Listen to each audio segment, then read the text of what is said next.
And for when you're doing like documentaries, like the 508 bike doc, are you writing to some degree? I write everything. Yeah. I have a paper edit of that documentary. I wrote that before I shot anything or talked to anyone. Mm-hmm. So I had talked to Addison. You knew them? I knew someone who I went to high school with who was kind of not in charge of, but he was like a liaison between them and the city, Addison. And I had talked to him, and he had because I found out about them first when one of them almost drove into my car in the middle of a snowstorm. That's how I found out. And I brought it up casually to a friend, Addison, who lives out here, and he told me all about him. And I was very upset by it. And he said, don't be, it's different, right? There's more here.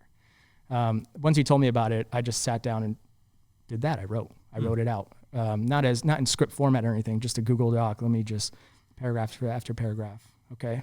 Let me sit with this and think about it. Okay. Let me talk to some kids. I did phone calls with the kids because I was still in Santa Monica. So I was doing these phone calls with the kids, hey, Mario, what do you want your documentary to be like? What do you want to say to people? They wrote it for me, right? In those phone calls. And then it just was a few more rewrites. And then of course, you start shooting and you're talking about 30 kids on bikes. All of that goes out the window for the most part, but the essence is all there. So everything usually for me starts with a document. When you said you were upset, what did you mean? You mean that the moment that they almost hit your car? Yeah. No. Well, I was going and the kid's doing a wheelie coming at me and it's a snowstorm, right? It had just started. I can't see anything. I turn my high beams on. Doesn't help, obviously. Bad move. And then he's getting closer and I'll start to slow down. No way. And then he just swears at the last second. I was like, what? An idiot. What is this guy doing? So that's how I found out about him. And I was furious then. And I was even more upset at the justification for why something like that might have happened for my friend Addison, who worked with them, right? Mm-hmm. The adult who worked with them. I just couldn't get it. I was like, no, it's preposterous. Like, yeah. What if I had a child, like, let's say I'm a father and I have a kid in the back and he causes me to drive into a pole. Like, that's insane.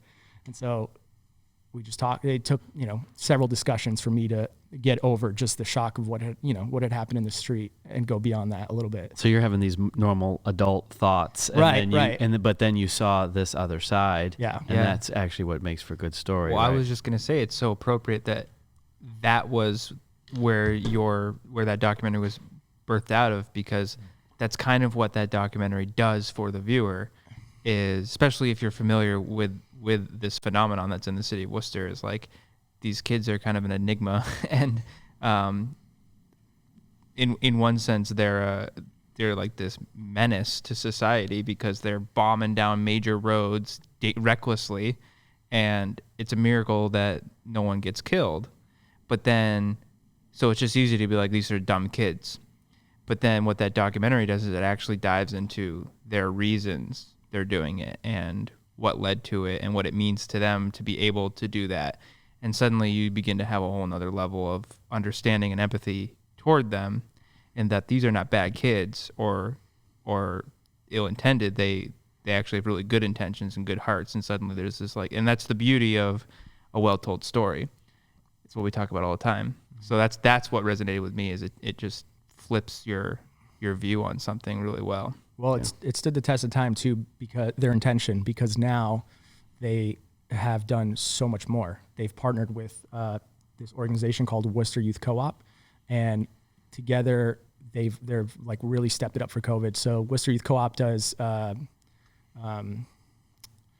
they have partnerships with pantries, right? And so what they'll do is they'll get food from these pantries during COVID, and they partner with 508 Bike Life, and they'll make these care packages, and 508 Bike Life will go that day and drop off food to people. Courier to people. Yeah. And so they've created this network, cool. which is fascinating. Is that part of the second doc? Yeah, there's awesome. Yeah, and they they have a hydroponic farm now, so they're growing their own vegetables. And so it's like a big. I actually just shot this interview a few days ago. A big part of it is like everything we do, even in response to COVID, but just in general, when it requires like funding or community outreach, takes so much time, right? We have to go through this bureaucracy, or we have to apply for grants. It takes forever. And it's like, here you have these 12-year-olds on bikes, and they're delivering food in real time today, right? If you need something, and there's no question, there's no is it the safest? I don't know, but that's, the point remains is that they're being much more efficient than some bureaucratic system that's going to take forever to get funding, to get these systems in play to get the resources to the community. See, I've been saying we need to go back to child labor. I'm just kidding. For those of you out there that don't know my sense of humor, It's a joke. I have It's a joke. five. I have 5 boys, and I do make them work all the time at home. Yeah, but that's okay. Yeah. Like, subscribe, hit the bell, you know. Right here, point, like, just say, yeah, slap that, subscribe, smack it, smash.